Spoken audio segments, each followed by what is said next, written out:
Niloge tipo ko no puto we si de pa ko di ko ga no puto we si de ni nyai yo udo ta so pu thwe ta kha na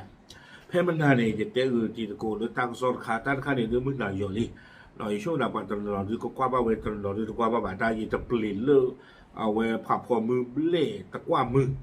a khu ne de ba kha do a we da friends a ko a we sa tho we da Israel a khu ta do ni de cái gì mà còn bao nhiêu lớp bạc lệ sơn này Israel là ta sự quê này rồi cho nên ta America còn bao nhiêu này là France thì hiện quê lớp cái dù cái bà ở quê Akoba ở khu này là bác cả được ta ghi ta được khá ít nó tên này ngay con này ta cái số này lớp Thái Rát online quê rồi vậy đó Israel là thằng kia mà cả cái đó kia France chỉ nó mà cả cái đó trả lời này đó bất cứ lệ qua ta cái số ta khá ít ta cái số cái này Thái Rát online quê rồi vậy đóคู่ต่อเทวดาเลยอิสราเอลประกาศหยุดซื้ออาวุธจากฝรั่งเศสฉุนไม่ให้เครื่องบินผ่านเอาไว้ในดูนามายามานะหรอตั้งซอกเวดาเลยอิสราเอลป่าพลาทเวดาเจเวซาเตปรีตาซึกเวเลฟรานซ์อากอนเลบาบ้ามดูโคตาเลเอาเวซาทั่วเวดาฟรานซ์เลฟรานซ์นี้ไปคาเวดาอามุกโพโลแต่อเมริกาก็บอยู่เฮอยู่กับป้าเฮโจนี่อิสราเอลอัตาซึกเวบ้าอาคูนนี่หรอตากระสอบกวยเลวดาเพเตอร์ลุยคิงโตคิชิคือเพวอคอคินารีแต่ชินลุยเป็นนี่นี่หรอตากระสอบกวยเวดาซูเมญาเตเวดาเพมหาตันนี่เซอร์ชิเตอร์เซอร์คิงโตคิชิคือนี่เด้ออิสราเอลอัตตาโดสเดเวกลุเนาะเอาไว้ป่าพลาทเวดาอัตตาป่าพลาตคากวยเวดาจะจ่าอีกเจเวดาเลยอิสราเอลได้ตัดสินใจลดการซื้อด้านกลาโหมจากฝรั่งเศสลงจนเหลือศูนย์เนาะเจเวดาเลยอิสราเอลอัตตาโดสเดเวกลุเนี่ยเอาไว้เซเตเวดาลีเนาะบ้าขาดอตาซุกเวเลญาเอาไว้ปุยไว้ได้เลยฟรานซ์อัตาทอบุลบามลูกคนได้เลยตาเลยอิสราเอลก็เนี่ยเดี๋ยวตาดูตายาวทอบุลูบาตาซึกเวทอบุลอะคนนี้ตาซึกเวเลยตาปุยเลยฟรานซ์อะก็ทอบุลาปุกุยนี้ตากำมาลอจิกากิตัวเลยอุตเกซีโร่วาลูนี่หรออะคอมยังเนี่ยตะปุยเลบ้าลิตกีเนาะวิบลาเนี่ยกวยไว้ได้เนื่องจากฝรั่งเศสดำเนินมาตรการที่ส่งผลเสียต่อความมั่นคงของอิสราเอลบ้ามดูโคตาเลอิสราเอลเตไว้ได้ฟรานซ์อาโกอาตาสเฮเตเพอปูกุยนี้มาบ้านดูบ้านที่ไว้ได้อิสราเอลอาตาเฮตาเกลือหนอบ้าขาดตาดูที่ตะกปานี้ดูมือหนอโดยจะเปลี่ยนไปใช้การจัดซื้อภายในประเทศอิสราเอลเองหรือซื้อจากกลุ่มประเทศพันธมิตรแทนเนาะอิสราเอลเนี่ยก็ปีกไว้ได้ตาซึกเวเลเข้ามาหนีลาตีเท่ากลุ่มตีเท่าว่าละอันนองจาดาเวอาโกตนหนอวิบลานี่เด็กกันเลยปีกไว้ได้เลทีโกละอัมมือหลอกสาดเนาะอิสราเอลที่ตะผ้านี่หรอวิบลานี่เด็กตั้งซ่อนนี่ปีกไว้ได้ซูเมียแถลงการดังกล่าวอ้างถึงการที่ฝรั่งเศสให้การรับรองสถานะปาเลสไตน์เมื่อเดือนกันยายน2568แต่ค่าดีจีเตเวดาอิสราเอลเนี่ยอัตราตมือฟรานซ์อาโกบาและปูกุยเพมโฮตันนี่ลาเซปเทมเบอร์คิกโตคิชิเยนี่เตเวดาเลฟรานซ์อาโกนี่เอาเวตูลูเวดาปาเลสไตน์ดีอเมทีสเบลีโกสเบลีตับบีอาคูตตาดอนี้ตากินขานี้ดูเกโรตาสตาตมือเลอิสราเอลอาวอสิโกบาดอปอทเวทเวดาคีเดเอาเวดาฟรานซ์ปีกเอาเวดามุกโปโลที่เธอรับปาซิตเลโจนี่อิสราเอลตาสุกเวรีนี่อาตาเนดาปอปุรักษากับเธออาบลออิสราเอลปลาปูโลเวดาตบลอคอซุบาตาเปลี่ยนตาสุกเวละบ้าวิบลอนี่เดกวยเวดาและรายงานข่าวที่ว่าฝรั่งเศสไม่อนุญาตให้อากาศยานของอิสราเอลที่บรรทุกยุทโธปกรณ์บินผ่านน่านฟ้าของฝรั่งเศสเป็นหนึ่งในสาเหตุของการตัดสินใจในครั้งนี้ในที่อันนี้ตั้งที่ขี้ใครหรอจะไม่ได้เราบ้ากันเราที่เวลาตาควยตายาเลยอิสราเอลมีหรืออเมริกามีหรือ ก็บอกอยู่เลยต่อตาโพตาลีอยู่กับป่าสุเวติว่าที่ก็บันค่าวิบลอนี่เดอเอาไว้ฟรานซ์นี่เลยหล่อไว้ได้ตุลไว้ได้ปาเลสไตน์ที่อเมริกาก็มีสุครอบเลยตั้งที่ว่าอย่างคนนี้อิสราเอลประตูกุยไว้ได้เลตะปุยเอาไว้ฟรานซ์อัตราสุกเวเลบ้านนี่หรอกุยไว้ได้สุเมียเตไว้ได้ทางด้าน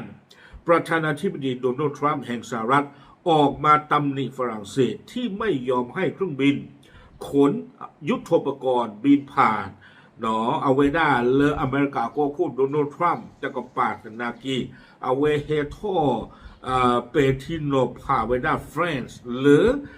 แต่ที่ไว้ได้ตาไว้ได้อย่าเลออเมริกาก็บอยู่กับป่าอาเทียก็บ้านนี้โดยอ้างว่าฝรั่งเศสไม่ให้ความร่วมมืออย่างมากตลอดช่วงระยะเวลาของสงครามกับอิหร่านและสหรัฐจะจดจำเอาไว้เนาะอเมริกาก็โคสิไว้ได้เลยเจไว้ได้เลยฟรานซ์อากอนีแต่อุดตาจุลคือตมาตะกูตาดปัวเลอิหร่านอาตาดูตบลอนยาอีดอตะกตอนี่นอสาทอเลตาดูสาทอตุเลตาตนิยาอีตาลาดอตะทอคิตอลีนี่เนาะฟรานซ์ตะป้าคือป้าวตมาคือตาดปันนอตมีนอตกลับคบเลยตั้งที่ตากลุ่มใครนี้ก็โคดโดนัลด์ทรัมป์เตไปได้เลยอเมริกาเกิดตัวนี้ค่ะเนตาตะเกียบประวัติใครนี่หรอทั้งนี้สถาบันวิจัยสันติภาพระหว่างประเทศสต็อกโฮล์มเอาวิลาสุPRI ซึ่งติดตามการจัดส่งอาวุธทั่วโลกรายงานเมื่อต้นเดือนที่ผ่านมาว่าฝรั่งเศสเป็นผู้นำระดับโลกในอุตสาหกรรมอาวุธตั้งซ่อนนี้กุยไว้ได้ซูมิงยาเตไว้ได้เลย SIPRI อาเกไว้ได้ปกติจะเลย Institute ค่ะเลยเอาไว้กว่าบ้าขาดอตาชาตาซึกเวลแล้วเขาคูดโดนเพลอหนอเอาไว้ลูปูถวยไว้ได้ดอเอาไว้เตไว้ได้เพข้อหนอ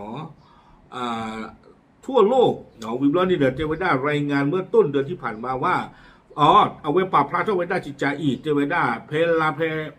ปูกุยนี่เนาะ SIPRI เนี่ยเอาไว้ปราบพระเท่าไว้ได้เพลาปูกุยนี่ฟรานซ์อากอนี่เนาะไม่ไว้ได้ก็เลยเชื้อหาท่อตาซึกเวอากเตอร์โลหะคู่เคลื่อนนี่หรอโดยมีสัดส่วนการส่งออกอาวุธคิดเป็นประมาณ1 ใน 10ของการส่งออกทั่วโลกในช่วงปี 2564 ถึง 2568แต่เวลามีมากกว่ากันดาเกล่าปูกุยเย็นนี่คือนี่อีนี้เนาะปีนี้ฟรานซ์อากออีนี้เชื้อหาท่อไว้ได้ตาซึกเว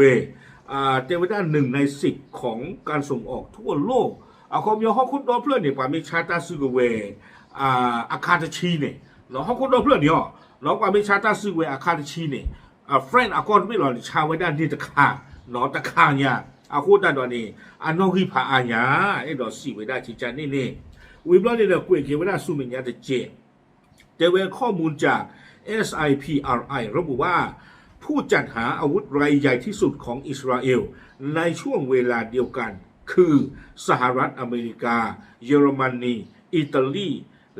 โดยผลิตภัณฑ์จากสหรัฐมีสัดส่วนมากกว่าครึ่งหนึ่ง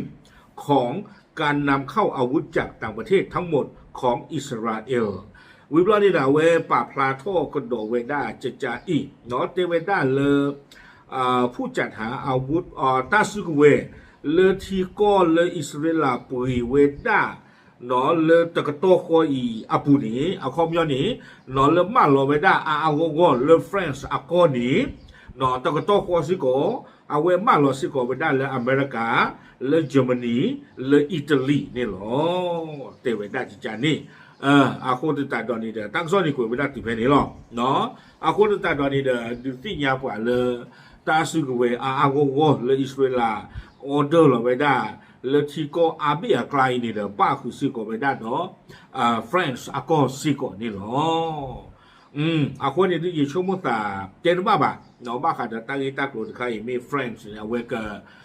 มากี่ไว้ได้ใจเลยดูประเทศที่บ้าอเมริกาอิสราเอลบ้าเด้ออิสราเอลจะเขียวที่บ้าเดี๋ยวเราหลุดบ้ามนึกว่าได้เลยตาซิโกเวดู ว่าภาษาชาวดอดูดาคอยเนาะนมาเราไปเลยอิต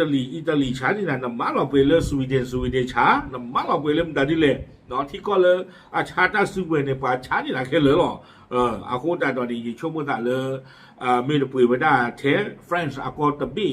นี่ตบีตากอตาแค่เลยอิสราเอลอาวบ้านนี่หรอเอาไว้นี่มีเกี่ยวได้ตาปกติจะเลยตามากาเนาะลูกตาลูกฮอกคูดอเพลนี่หรอก็บ้านดูบ้านที่เอาไว้ฟรนซ์อามุกลูเวกว่าเทเลดูประเทศที่บ้านเนาะตาลูตาปุยว่าเนี่ยเวตปาพลาไปได้บ้านแต่นี่อิสราเอลปุยตาซื้อเวลปุยตาซื้อกับเวลฟรนซ์อากอชีอะไรนี่เด้อรอเลจีชีอะไรนี่ตะปะพลาเวด้าบ้านนี่หรอจะช่วงมันตาดูตาอย่าตะม้อยนี่ดูกับผาอาณาคอนเลือกลูจีเนาะบ้านนึกว่าได้กลัวคลิปว่าการเพิ่มก็รอคอลิที่เนี่ยก็เวลดอลลาร์เลือกชีละก็ยามเอาดีเด้อเนาะเทสเพื่อเรานี่คนเราก็เราตะปลุกเถื่อเพื่อเปลี่ยนนี่ดูโลดเต็มโอเคเดี๋ยวจะอยากจีบคนก็พูดเทหรอตามลึก